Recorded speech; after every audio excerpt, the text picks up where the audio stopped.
하나님께서 오늘 우리에게 주시는 말씀은 사도행전 2장 1절로 4절 말씀입니다. 신약성경 사도행전 2장 1절로 4절 말씀입니다. 이 계시의 말씀을 봉독할 때 다 함께 살아계신 하나님의 음성을 들을 수 있기를 바랍니다. 오순절 날이 이미 이름에 그들이 다 같이 한 곳에 모였더니 호련히 하늘로부터 급하고 강한 바람 같은 소리가 있어 그들이 앉은 온 집에 가득하며 마치 불의 혀처럼 갈라지는 것들이 그들에게 보여 각 사람 위에 하나씩 임하여 있더니 그들이 다 성령의 충만함을 받고 성령이 말하게 하심을 따라 다른 언어들로 말하기를 시작하니라. 아멘. 오늘은 성령 강림주일입니다. 어제까지 기쁨의 50일을 포함해서 우리는 부활절기를 보냈습니다. 흰색으로 표현되는 부활절기를 보냈고 오늘은 붉은색으로 표현되는 성령 강림절을 맞이하고 있습니다. 예수 그리스도의 부활 사건 그리고 성령의 강림 사건은 우리 모든 믿는 자들에게 새로운 활력을 주었습니다. 특별히 이 땅에 교회가 탄생하는 놀라운 역사를 이루어 주었습니다. 부활, 예수 그리스도의 부활이 교회의 복음의 내용을 제공하여 주었다면 성령의 강림은 교회의 능력을 선물로 주었습니다. 성령 강림절은 한마디로 그리스도의 이름으로 모인 모든 공동체 사람들 위에 하나님의 능력이 나타난 그러한 날이었습니다. 여러분, 많은 분들이 성령 강림절을 맞을 때마다 나도 성령을 받았는가? 라는 질문을 던집니다. 또 나도 성령을 받고 싶다라는 그런 소원을 갖기도 합니다. 어떻게 하면 성령을 받는 것입니까? 어떻게 하는 것이 성령의 모습입니까? 어떤 모습이 성령의 임재의 모습이겠습니까? 오늘 본문 속에서 우리는 비유적인 그 말씀을 통해서 성령의 그 모습, 현존의 모습을 상상해 볼 수 있습니다. 오늘 본문을 통하여 주님께서는 성령의 존재를 먼저 바람으로 그렇게 표현하셨습니다. 여러분, 히브리어로 성령이라고 하는 이 단어는 바람이라고 하는 뜻을 가지고 있는 그런 단어입니다. 그러므로 사도행전에서 성령을 바람과 함께 표현한 것은 너무나도 당연한 것이 될 것입니다. 성령이 무엇인가? 성령의 임재는 어떻게 알려지는가? 성령의 임재는 우리에게 어떻게 느껴지는가? 첫 번째로 성경은 바람으로 그렇게 표현합니다. 주님께서 말씀하셨습니다마는 바람은 참으로 신비한 것입니다. 바람이 불지만 어디서부터 왔는지 어디로 가고 있는지 우리는 알 수 없습니다. 바람은 만져질 수 없는 것이고 볼 수도 없는 것입니다. 그러나 그 존재감은 분명합니다. 그리고 우리는 그것을 분명히 느낄 수 있습니다. 성령의 임재는 어떤 것인가? 성경은 바람이 나에게 부는 것과 같다. 바람이 불어서 나에게 다가오는 것과 같다고 그렇게 설명하고 있습니다.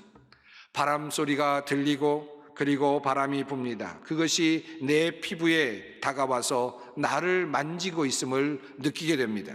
그것이 바로 성령의 경험과 같다라는 말씀입니다. 딱히 어떻게 말해줄 방법이 없습니다. 보게 해줄 수도 없습니다. 볼 수도 만질 수도 없는 그런 존재이지만, 어디서 왔다 어디로 가는지 알 수도 없는 존재이지만, 옷자락을 흔들어 놓고 머리카락이 날리게 만들어 놓고 옷 속까지 파고 들어와서 다가와서 우리의 몸을 간지르는 그와 같은 바람처럼 성경은 그렇게 우리에게 다가온다는 것입니다.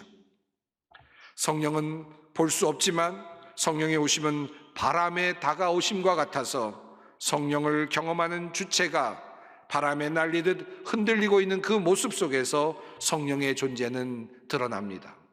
성령과 만나는 그 지점에서 성령의 존재가 나타난다는 말씀입니다.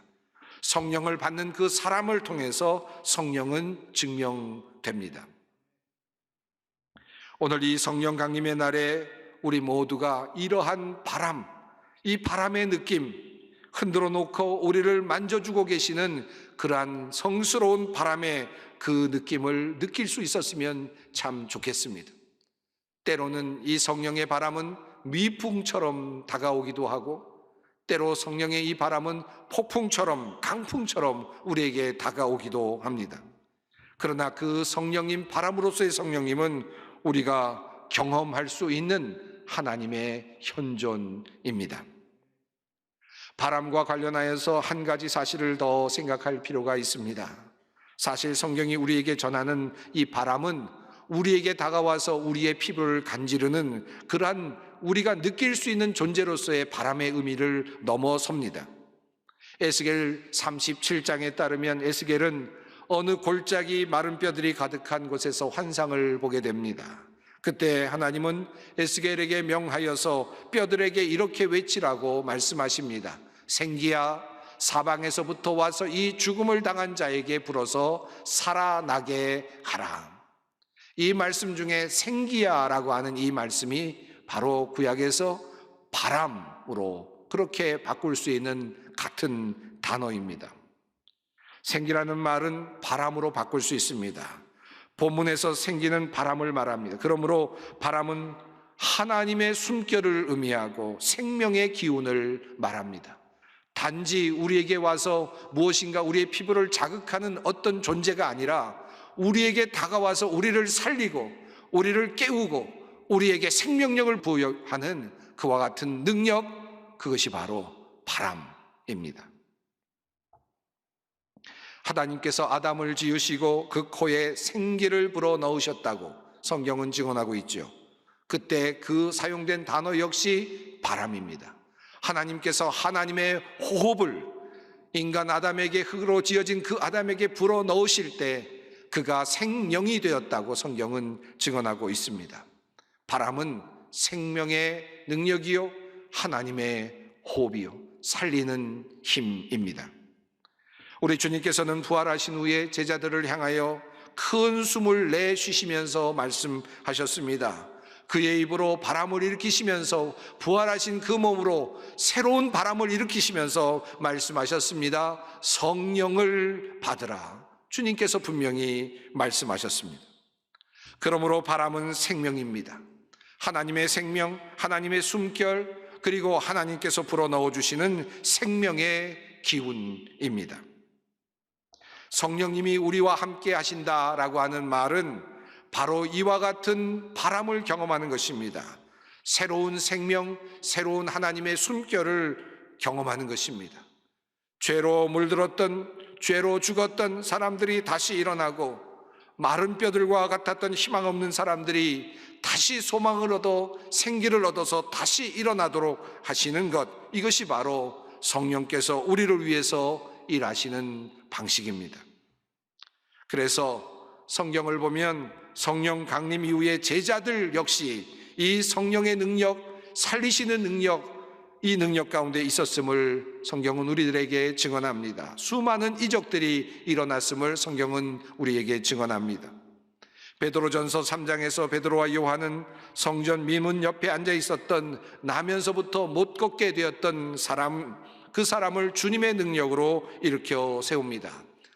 베드로와 요한은 이렇게 말합니다. 은과 금은 내게 없거니와 내게 있는 이것을 내게 주노니 나사렛 예수 그리스도의 이름으로 일어나 걸으라. 이렇게 말하는 순간 베드로와 요한은 두 가지를 그 걷지 못하는 사람에게 전하여 주었습니다. 첫 번째는 예수 그리스도, 나사렛 예수 그리스도를, 그의 이름을 그에게 전하여 주었습니다. 두 번째로 그를 살리시는 성령, 그를 다시 일으켜 세우시는 성령의 능력을 그에게 전달해 준 것입니다. 성령께서는 생명을 부여하는 힘을 가지고 계십니다. 마른 뼈들이 다시 달라붙고 근육이 다시 생기고 그곳에 생기가 생겨나서 다시 사람이 되도록 만들어 가시는 그 놀라운 능력 중심에 성령이 계십니다. 성령님은 우리에게 새로운 생명, 새로운 숨결을 주시는 분이십니다. 그래서 성령님은 바람입니다. 성령님은 우리가 느낄 수 있으므로 바람입니다. 또한 성령님은 우리에게 새로운 생명을 분여하여 주시고 불어넣어 주심으로 바람입니다. 사랑하는 성도 여러분, 오늘 우리 모두가 이 성령의 바람을 느낄 수 있었으면 좋겠습니다. 여러분 한번 눈을 감고 이 성령의 바람을 한번 상상해 보십시다. 생명의 바람이 우리를 파고 들어옵니다. 여러분을 스치고 지나갑니다. 그 여러분의 아픈 부위를 스치고 지나갑니다. 생명의 숨결이, 하나님의 그 창조의 숨결이 여러분의 아픈 상처를 싸매고 있습니다. 여러분 이것을 느낄 수 있었으면 좋겠습니다. 우리를 살리시는 영, 죽어가고 그리고 말라가고 비틀어져가는 우리의 인생 안속에 우리의 영혼 가운데 들어오셔서 우리를 다시 소생시키시고 다시 세우시고 우리를 다시 창조하시는 그 하나님의 능력, 하나님의 숨결을 느낄 수 있기를 바랍니다. 일어나라 세워주시고 걸어라 고쳐주시는 그 하나님의 숨결이 여러분 가운데 충만하시기를 바랍니다. 두 번째로 성령님은 불로 상징이 됩니다. 불은 언제나 하나님의 임재를 상징하는 매우 중요한 도구로 사용됩니다. 모세가 불 붙는 떨기나무 아래서 소명을 받지요. 모세가 그의 백성과 함께 광야로 나왔을 때 낮에는 구름 기둥, 밤에는 불 기둥으로 하나님께서 이스라엘 백성을 인도하셨습니다. 또 엘리야의 제단을 하나님께서는 물로 부어져서 완전히 적셔져 있는 그러한 모든 생명체들을, 주님께 드려지는 그 제물들을 불로 사르시고 제물을 흠양하셨습니다. 불로 주님은 나타나십니다. 성령은 불이라고 성경은 우리에게 증언합니다. 불은 여러 가지 측면을 가지고 있습니다. 세 가지 매우 중요한 다른 그러한 하나의 기능을 가지고 있습니다. 불은 먼저 밝히는 하나의 빛입니다. 우리는 빛을 통하여 우리의 시각이 자극을 받지요. 빛이 있을 때만 우리는 볼 수 있습니다. 무엇을 보게 됩니다. 빛을 통하여 우리의 눈이 열리게 되고 우리 안에 있는 모든 지각과 생각이 열려서 무엇인가를 보게 되고 받아들이게 되고 저장하게 됩니다. 성령은 불이라고 말씀합니다. 빛이라고 하는 말씀입니다. 빛을 통해 우리가 무엇인가를 봅니다. 그러므로 빛은 우리의 시각을 열어주는 능력이요 도구가 됩니다. 우리가 보지 못했던 것이 빛을 통해서 보여지게 되고, 아니 보여지도록 하셔서 우리로 알게 하시는 것입니다. 이것이 바로 성령의 모습입니다. 그래서 이러한 빛과 같은 성령의 역사하심에 대해서 예수님은 요한복음 14장에서 이렇게 말씀하십니다. 보혜사 곧 아버지께서 내 이름으로 보내실 성령, 그가 너희에게 모든 것을 가르치고 내가 너희에게 말한 모든 것을 생각나게 하리라. 그렇습니다. 새롭게 말씀이 보이고 예수님의 삶이 다르게 보이고 깨달음이 오는 것입니다. 예수 그리스도의 십자가가 달리 보이고 예수 그리스도의 부활의 사건이 달리 보이는 것입니다. 달리 보이도록 빛을 비추어 주시는 것입니다. 조명하여 주시는 것입니다. 이것이 바로 성령의 역사하심입니다. 빛으로 임하시는 성령의 모습입니다. 깨달음을 주시는 성령의 모습입니다. 그러므로 성령이 빛이라는 말은 성령이 우리로 하여금 보지 못하던 것을 달리 보게 하시고 알게 하시고 깨닫게 하신다는 의미입니다. 그래서 성령님은 불입니다. 동시에 불은 열이기도 합니다. 불은 뜨거움을 가진 열기입니다. 뜨거움은 우리의 눈이 아닌 다른 감각기관을 통해서 느껴지는 또 다른 존재에 대한 감각입니다. 눈으로 보지 못하는 사람도 가까이서 나오는 열감은 느낄 수 있습니다.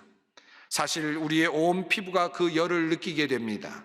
모든 세포들이 그 열감을 감지하고 우리 뇌에 그 사실을 알려주게 됩니다. 존재를 증명하는 것입니다. 성령님은 어떤 분이신가? 하나님은 오늘 본문을 통하여 불과 같은 분이라고, 열을 내는 불과 같아서 우리가 만나면 뜨거워지는 분이라는 사실을 우리에게 숨김없이 알려주고 있습니다. 성령을 경험하면 마음이 뜨거워집니다. 따뜻함을 경험하게 됩니다. 온도는 조금 다를 수는 있습니다. 하지만 열감으로 존재를 느낄 수 있습니다. 성령의 뜨거움은 바로 그러한 주님의 존재의 또 다른 모습입니다. 엠마오로 가던 제자들이 예수님의 말씀을 들은 후에 그들의 마음이 뜨거워지는 것을 느꼈습니다. 바로 성령의 은혜였습니다. 여러분, 이 뜨거움이 여러분에게 있습니까?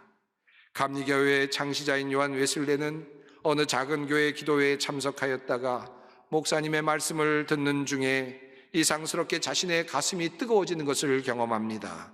그리고 그 뜨거움을 통해서 회심을 경험하고 웨슬레는 위대한 하나님의 사역자가 되었습니다.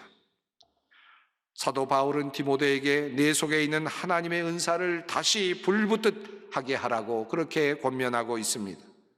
많은 것이 중요하지요. 교육도 중요하고 지식도 중요하고 경험도 중요합니다. 그러나 이보다 더 중요한 것은 우리의 심령 속에 거룩한 불이 붙는 것입니다. 뜨거운 마음이 만들어지는 것입니다. 이 마음이, 이 뜨거움이 우리 가운데 있기를 바랍니다. 또한 불은 모든 것을 태우는 능력을 가지고 있습니다. 입술이 부정하여진 것을 애통해야 하는 예레미야에게 하나님은 천사를 보내셔서 입술에 숯을 대시며 불을 대시며 그를 정결케 해 주셨습니다. 불로서 그를 깨끗게 하신 것입니다. 성령의 불은 우리에게 죄 사함의 선물을 줍니다. 우리를 다시 새롭게 하고 우리의 모든 죄를 태워버리는 놀라운 은혜를 우리에게 선물로 줍니다. 이러한 불의 경험은 우리에게 새로운 삶을 선물로 줍니다. 우리는 성령을 통하여 모든 죄를 소멸하시고 우리를 순결하게 만드시는 그 뜨거운 주님의 불길을 경험하게 됩니다. 부정한 모든 것들을 태워버리시고 순금과 같은 것들로만 남게 하시는 하나님의 역사를 경험하게 됩니다.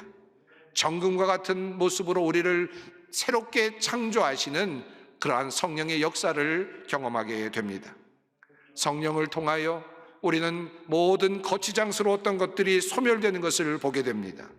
하나님 나라에 가치 없는 것들이 모두 다 불살라 버려지고 완전히 소멸되는 것을 보게 됩니다.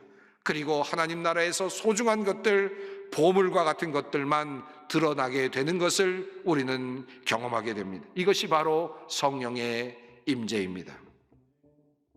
모든 것을 제하여 버리시고 우리의 남은 인생을 가장 귀한 것에 전념하며 살도록 하시는 하나님의 능력, 이것이 바로 성령의 역사하심입니다. 바울이 그랬고 베드로가 그랬고 요한이 그러했습니다. 수많은 주님의 제자들이 바로 이 불길과 같은 성령님을 경험했고 순결함으로 주님께 나아갔습니다. 마지막으로 오늘 본문 속에 나오는 성령의 역사하심은 또 다른 모습은 바로 사람들이 말하기 시작했다라는 말씀 가운데 있습니다. 사도행전 2장 4절의 말씀입니다. 그들이 다 성령의 충만함을 받고 성령이 말하게 하심을 따라 다른 언어들로 말하기를 시작하니라. 성령을 받은 사람들이 말하기 시작한 것이 성령 임재의 또 다른 표징이었다는 뜻입니다. 그들은 이제 복음을 전하기 시작합니다. 성령을 받은 사람들은 기쁜 소식을 전하기 시작합니다. 성령을 통해 변화를 받은 사람들은 말하기 시작합니다. 기쁜 소식을 세상에 전하기 시작합니다.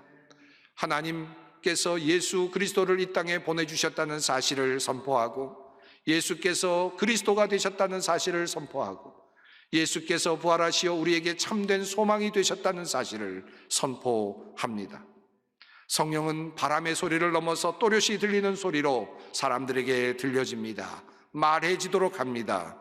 그러므로 성령은 증언의 영입니다. 이미 주님께서는 승천하시기 전에 제자들에게 성령의 임재와 더불어 복음의 전파를 연결하여 말씀하셨습니다. 사도행전 1장 8절 말씀입니다.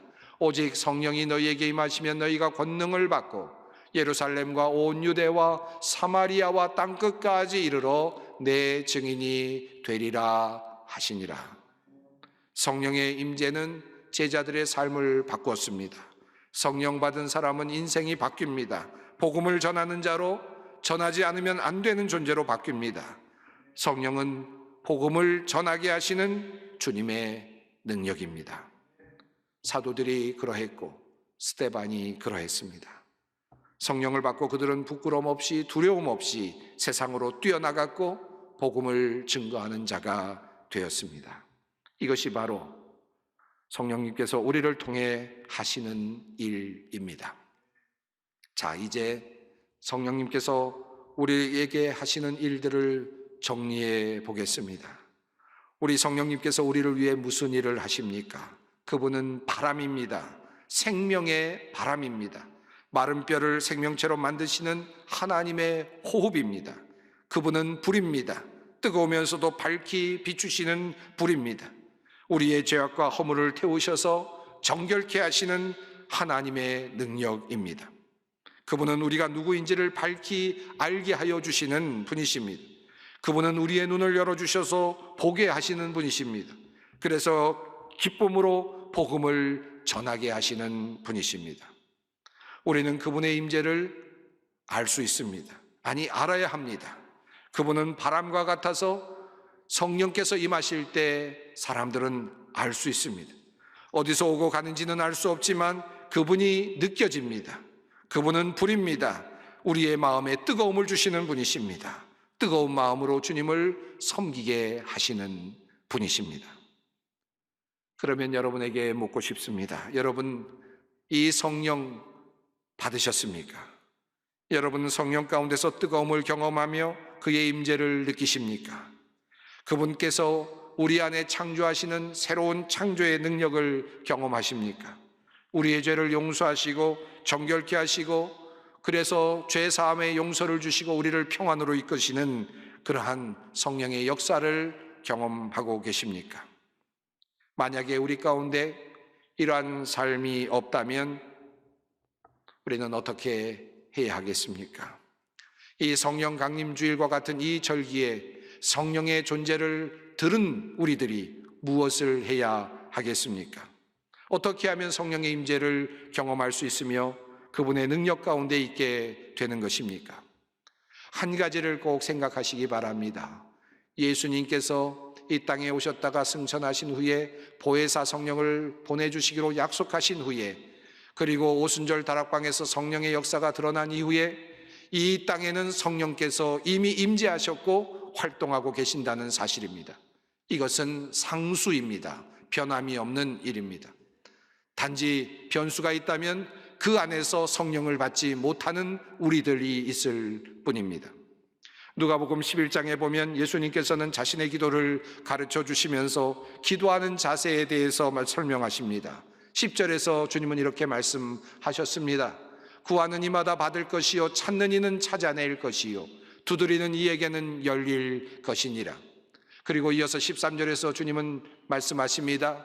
너희가 악할지라도 좋은 것을 자신에게 줄 줄 알거든 하물며 너희 하늘 아버지께서 구하는 자에게 성령을 주시지 않겠느냐. 구하는 자마다 받을 것이요 찾는 이마다 찾을 것이요 두드리는 이에게 열릴 것이라는 바로 그것은 성령입니다. 우리가 진정 구하여야 할 것, 그것은 바로 성령입니다. 우리가 얻지 못함은 우리가 구하지 않았기 때문입니다. 우리가 구하여도 얻지 못함은 우리가 다른 것을 구했기 때문입니다. 정욕으로 구했기 때문입니다. 오늘 성령 강림주의를 보내며 하나님은 주님께서 약속하신 그 성령을 우리로 하여금 다시 기억할 것을 요청하십니다. 그 약속을 믿고 바랄 것을 말씀하십니다. 믿고 기다리며 구하며 성령을 찾을 것을 말씀하십니다. 구하는 자에게 주님은 약속하신 성령을 반드시 선물로 주실 것입니다. 오늘이 그날이 되기를 바랍니다. 기도하겠습니다. 거룩하신 하나님, 이 거룩한 성령 강림의 주일에 우리의 누추하고 허망한 삶 가운데 성령께서 임재하시기를 간구합니다. 이곳에 오셔서 우리를 정결케 하시고 능력으로 채워주시고 새 생명의 기운으로 넘치게 하옵소서. 죄사함을 통해 참된 평화를 맛보게 하시고 참된 깨달음으로 복음의 말씀을 세상에 전하는 참된 제자들이 되게 하여 주시옵소서. 오늘 우리로 하여금 바람과 같은 불과 같은 주님을 느끼고 경험케 하여 주시옵소서. 우리에게 성령을 분명히 약속하신 우리 주 예수 그리스도의 이름으로 기도드리옵나이다.